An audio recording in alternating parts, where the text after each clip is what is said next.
खुलुमबाय नोंथांमोनखौ दिनैनि बे गोजोन फुंबिलिनि खौरां फोसावनायाव बयखौबो टाइम्स अफ बड'लेण्डनि जानानै गोसो गोथारै बरायहरनाय थाबाय। दिनैनि खौरांखौ फोसावनो लादों आं धनन्जय रामसियारिया। दिनैनि बे खौरां फोसावनायाव माबाफोर गेना गोरोन्थि जायोब्ला निमाहा होगोन होनना आं मिजिं खालामनाय थाबाय। दिनैनि बयनिख्रुइ गिबिसिन खौराङाव दं गिबि खेबनि थाखाय भारतआव ड्रनफोरनि गेजेरजों रायजोआव माखासे नांगौ मुलिफोरखौ दैथायगोन। ड्रननि हेफाजाबनि गेजेरजों माखासे मेडिसिन भेक्सिन आरो माखासे जिउ बासायग्रा मुलिफोरखौ थांस'हायै ओनसोलफोराव दैथायहरनाय जागोन होनना मैया इउनियन मिनिस्टार ज्योतिरादित्य सिन्धियाया बुङो। मख'नो गोनांदि मेडिसिन फ्रम द स्काई होननाय मोनसे प्रजेक्टजों माखासे मुलि भेक्सिन बायदिफोरा तेलेंगानानि 16 ग्रीन जोनआव दैथायहरगोन होनना फोरमायो आरो बुंबावोदि बे प्रजेक्टखौ उनाव हादरारि लेभेलाव बाहायनाय जागोन होनना फोरमायो। बिथाङा बुंबावोदि रायजो सोरखारजों लोगोआव स्पेस मेपखौ गोथां गोमो आरो गोजा मोनथाम बाहागोआव राननाय जागोन, जेराव गोथां जनाव ड्रनखौ बिरहोनायनि पारमिशननि गोनांथि गैया, नाथाय गोमो जनाव पारमिशननि गोनांथि जागोन आरो गोजा जनाव ड्रनखौ बिरहोनायनि जेबो पारमिशन गैया होनना फोरमायो।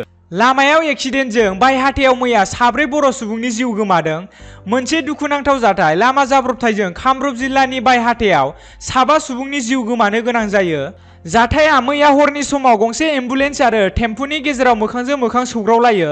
मिथिनो मोननाय बायदिब्ला 2 सुबुङा जायगायावनो जिउ गोमायो आरो 3खौ गुवाहाटी मेडिकेल कलेज हस्पिटालाव फाहामथाय होनो लांनाय जादोंब्लाबो जिउ गोमायो। जिउ गोमानाय बर' सुबुंफोरखौ फारियै बिमला बर', बिलेश्वरी ब्रह्म, तुपन बर', बगिता बर' आरो उत्तम राजबंशी होननानै मिथिनो मोननाय जादों। माजुलियाव नाव एक्सिडेन्ट जानायाव गोमानानै थानाय सासे सुबुंनि गोथै देहाखौ मैया बोखाङो। माजुलिनि निमाथि गाथोनाव नाव जाब्रबथायाव 2 सुबुंखौ नागिरनानै मोनाखैमोन। बे 2 सुबुंफोरनि गेजेराव सासेखौ मैया सुनिबारनि फुङाव बोखांनाय जादों होनना मिथिनो मोननाय जादों। मोनथिनो मोननाय बायदिब्ला एनडीआरएफ आरो एसडीआरएफआ गोख्रों नागिरबोबाय थानायावनो मैया फुंनि समाव बिश्वनाथ जिल्लानि बुरलुंबुथुर दैमानि भासा आइलेन्डनि बिश्वनाथ गाथोननिफ्राय बोखांनो हायो। बे बोखांना मोननाय सुबुंखौ इन्द्रसर बरा होनना सिनायथि मोननाय जादों आरो लोगोसे इन्द्रसर बराया सासे फरायसालिनि फोरोंगिरिबोमोन होननानै मोनथिनो मोननाय जादों। बेराफारसेथिं निमाथि गाथोनाव एक्सिडेन्ट जानायाव गोमानाय गुबुन सासेखौ दासिमबो मोननाय जायाखै होनना मिथिनो मोननाय जादों।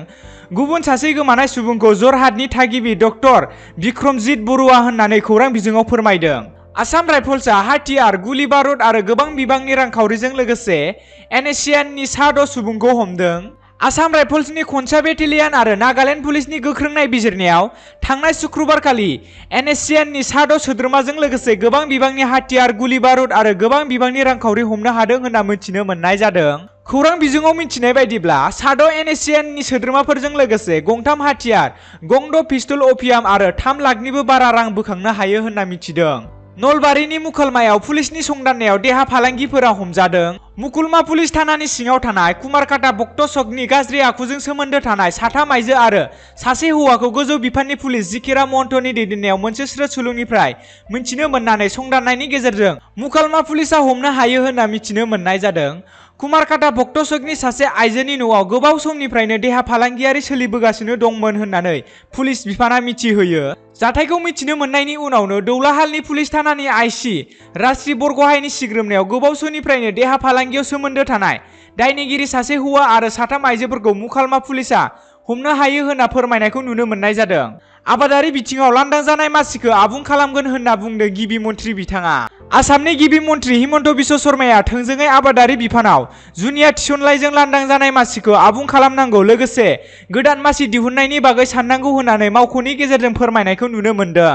15 साननि गेजेरावनो मोनसे पार्मानेन्ट एसेट पर्टेल बेखेवनो थाखाय फिल्ड अफिसारखौ बिथोन होयो। आबादारि, हर्टिकालचार आरो आदार दिहुनथाय आयदानि जाबायदि गोनांथि बिथांखिफोर दं, बेफोरखौ मावफुंनो नायफामनायजों लोगोसे रायजोआव आबादा गुदि दिहुनथायनि अनगायै राङारि जौगानायनिबो लामा लानांगौ होननानै बुङो गिबि मन्थ्रिया। आबादारि बिफानाव लांदां मासिखौ आबुं खालामखांनायनि उनावनो थाबैनो बिसोरखौ मावख'आव दैथायनांगौ होननानैबो बुङो। लोगोसेनो एक्जिकिउटिभ इन्जिनियारनि थाखायबो मासि दिहुननांगौ होननानैबो बुंबावो। हादरारि पीएम किसान, पीएम बीमा अजना, कृषि सिन्जी अजना बायदिफोरनि सायाव नायबिजिरनायनि गेजेरजों बेफोरखौ राननानै होनानै आबादारिफोरा नांगौ बायदि मुलाम्फा गोनां रां मोनगोन होनना मोनसे मेलनि गेजेराव सावरायनाय जायो। मेघालयनि गार' हाजोआव सीआरपीएफनि संदाननायाव गोबां बेरफुग्रा बेसाद बोखांदों। मेघालयनि सानजाहा गार' हाजोनिफ्राय CRPFनि संदाननायाव 3.25 केजिनिबो बांसिन बेरफ्रुगा बोखांनो हानाय जायो। टिक्री किल्लायाव CRPFनि 120 बेटेलियननि मोनसे हानजाया जुनिया संदाननायनि गेजेरजों मोननै गोथां बेरफ्रुगा डिभाइस, 13 गेल्टिन स्टिक आरो मोनथाम इलेक्ट्रनिक डेटनेशन मोननाय जायो होनना मोनथिनो मोननाय जादों।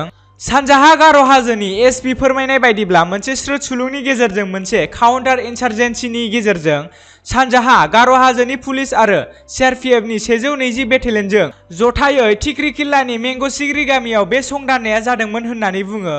साबस्टेन्स एक्ट 1908 आरो सेक्सन 5 नि गेजेरजों सिग्रोमनायखौ खालामबाय थानाय जादोंमोन।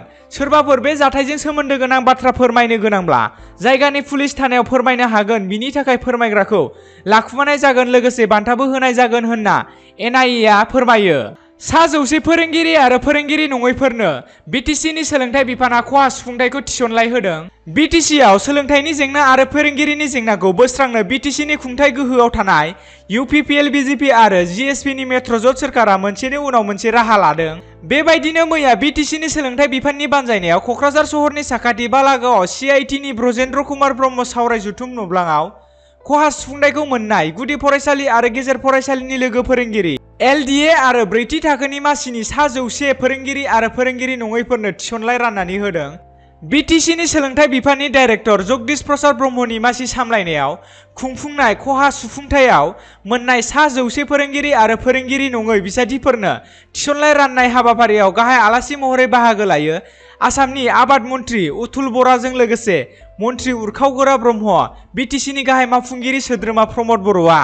खौरांगिरिनि सिगाङाव BTCनि गाहाय मावफुंगिरि सोद्रोमा प्रमद बर'आ बुङोदि जायफोर दिनै खहा सुफुंथायाव फोरोंगिरि एबा फोरोंगिरि नङै मासियाव साख्रि मोनबाय, बिथांमोना न'खर दैदेननायाव मदद खालामगोन होनना रोखा बुंथियो आरो इयुनाव गोजोन फैगोन होनना फोरमायो। दिनैनि रादाब फोसावनाया एसेनोसै। नोंथांमोना दिनैनि रादाब फोसावनायखौ मोजां मोनदोंब्ला लाइक आरो शेयार खालाम आरो लोगोसे जोंनि बे टाइम्स अफ बड'लेण्ड निउज चेनेलखौ साबस्क्राइब खालामना गालां। गोजोन्थों।